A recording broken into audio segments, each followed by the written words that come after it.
Hello friend. आज हम आप सभी के लिए ज्योग्राफी के मोस्ट इम्पॉर्टेंट क्वेश्चन लेकर आए हैं जो कि आपकी परीक्षा के लिए महत्वपूर्ण रहने वाला है और डायरेक्ट यहीं से क्वेश्चन मिलने वाला है। आज का हमारा पहला क्वेश्चन है, श्रीलंका का मानक समय ग्रीनविच मानक समय से कितना है, यानी आगे है या पीछे है। अभी तक भारत का पूछा जा रहा था, ठीक है। तो जब भारत का पूछा जा रहा है तो क्या श्रीलंका का नहीं पूछ सकते हैं? पूछ सकते हैं। तो भारत एवं श्रीलंका दोनों का ही मानक समय ग्रीनविच मानक समय से 5.5 घंटा यानी 5 घंटा 30 मिनट आगे हैं। 5 घंटा 30 मिनट आगे हैं। यानी पाकिस्तान एवं बांग्लादेश का मानक समय ग्रीनविच मानक समय से क्रमशः 5 घंटा एवं 6 घंटा आगे रहता है, ठीक है। भारत एवं पाकिस्तान का 5 घंटा भारत एवं श्रीलंका का मानक समय ग्रीनविच मानक समय से 5 घंटा 30 मिनट आगे रहता है, ठीक है।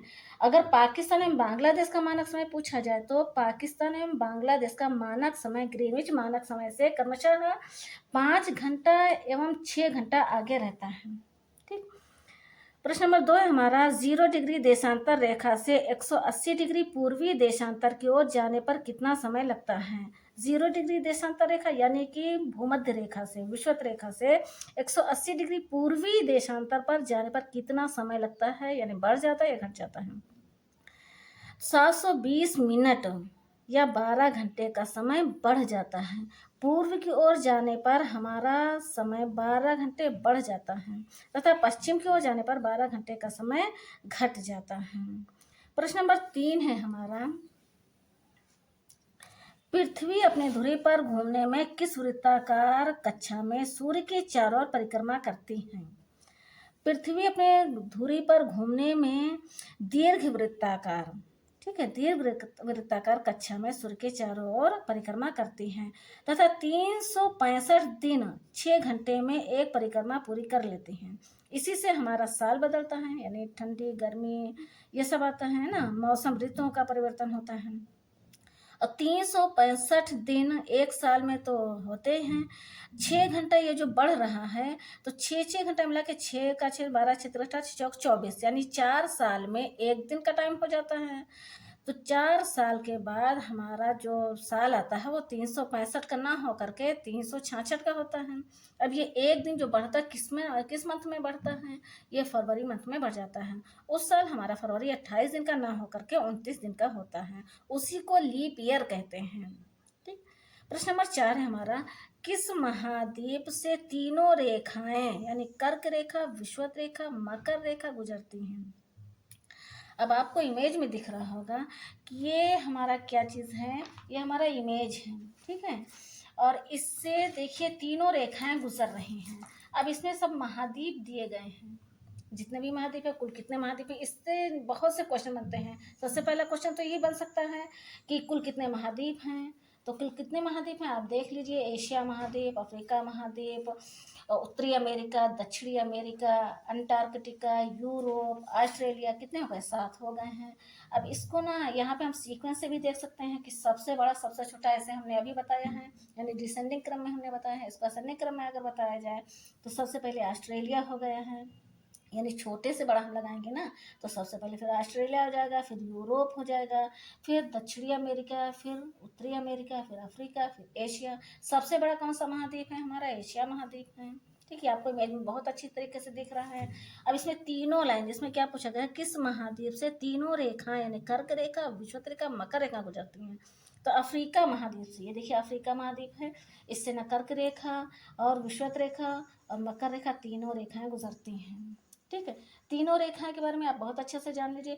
एक ये भी पूछ सकते हैं कि उत्तरी अमेरिका यानी उत्तरी अमेरिका से कौन सी रेखा गुजरती है, तो हमारी कौन सी रेखा है? कर्क रेखा है ना। और ऑस्ट्रेलिया की बीचों बीच से कौन सी रेखा गुजरती है? मकर रेखा है। भारत के बीचों बीच से कौन सी रेखा गुजरती है? कर्क रेखा है, ठीक। नेक्स्ट क्वेश्चन है हमारा, वायुमंडल में कौन कौन सी गैसें पाई जाती हैं। वायुमंडल में nitrogen, oxygen, carbon dioxide, argon आदि गैसें पाई जाती हैं। अब नाइट्रोजन कितने परसेंट पाया जाता है?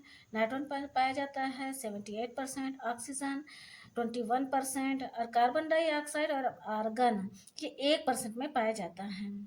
अब नाइट्रोजन इतना अधिक पाया जाता है तो इसका काम क्या है, यानी इतना अधिक पाया जाता है तो इसका कुछ तो यूज़ होगा ना। तो नाइट्रोजन हमारे जीव जंतुओं की वृद्धि के लिए बहुत आवश्यक है, और ऑक्सीजन मनुष्य के जीवन के लिए आवश्यक है। नाइट्रोजन का क्या महत्व है, देखिए क्वेश्चन में आगे मिल गए हैं। नाइट्रोजन का महत्व क्या है, नाइट्रोजन जीव जंतुओं की वृद्धि के लिए आवश्यक है, नाइट्रोजन पेड़ पौधों की वृद्धि के लिए आवश्यक है। ठीक है, नेक्स्ट क्वेश्चन है हमारा, मिलान कीजिए। आपको एक तरफ मुद्रा दिया गया है, राजधानी दिया गया है, देश दिया गया है। अभी आपको बताना है कौन सी मुद्रा किस देश की है, राजधानी भी मैच करना है, सही है या गलत है, देख लेते हैं। बर्मीज ज्ञात, राजधानी है थिम्पू, देश है भूटान, राजधानी भूटान की राजधानी थिम्पू, ठीक है। बर्मीज इसकी इसकी मुद्रा है क्या, युआन, ढाका, बांग्लादेश, बांग्लादेश की राजधानी ढाका, ठीक है। यानी कि राजधानी और देश तो सही दिए हैं, लेकिन मुद्रा थोड़ा सा मिलान करना है। टका, नेपीडा, म्यांमार, म्यांमार की राजधानी नेपीडा, ठीक है, लेकिन टका तो नहीं ठीक है। गलत्रम, बीजिंग, चीन, चीन की राजधानी बीजिंग, ठीक है, लेकिन गलत्रम नहीं ठीक है। तो चलिए इसको हम मैच करते हैं। बर्मीज क्यात कहाँ की मुद्रा है, बर्मीज क्यात म्यांमार की मुद्रा है, यानी एक को आप नेपीड म्यांमार से मैच कर दीजिए। युआन, युआन कहाँ की मुद्रा है, चीन की है, युआन को चीन से कर दीजिए। टका, टका कहाँ का है, टका है बांग्लादेश का, बांग्लादेश से मिला दीजिए। गलत्रम, गलत्रम कहाँ का है, भूटान, गलत्रम मुद्रा है भूटान का, ठीक है। नेक्स्ट क्वेश्चन है हमारा, राजधानी और देश दिया गया है, स्थापना वर्ष, यानी कि कब इनकी स्थापना हुई है। म्यांमार, नेपीडा, यानी म्यांमार की राजधानी क्या है, नेपीडा। ये कब बना है, 6 नवंबर 2005 को, कब बना है, 6 नवंबर 2005 को बना है।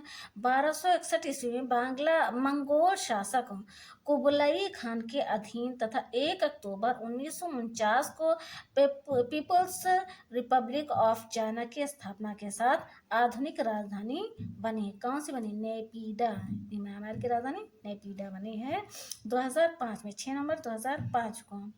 ढाका की राजधानी, बांग्लादेश की राजधानी ढाका, ये कब बनी है, 1971 ईस्वी में। भूटान की राजधानी थिम्पू, ये थिम्पू कब बना है, 1961 ईस्वी में। इससे पहले कौन सी राजधानी थी भूटान की, पुनाखा, इसने पुनाखा की जगह ली है।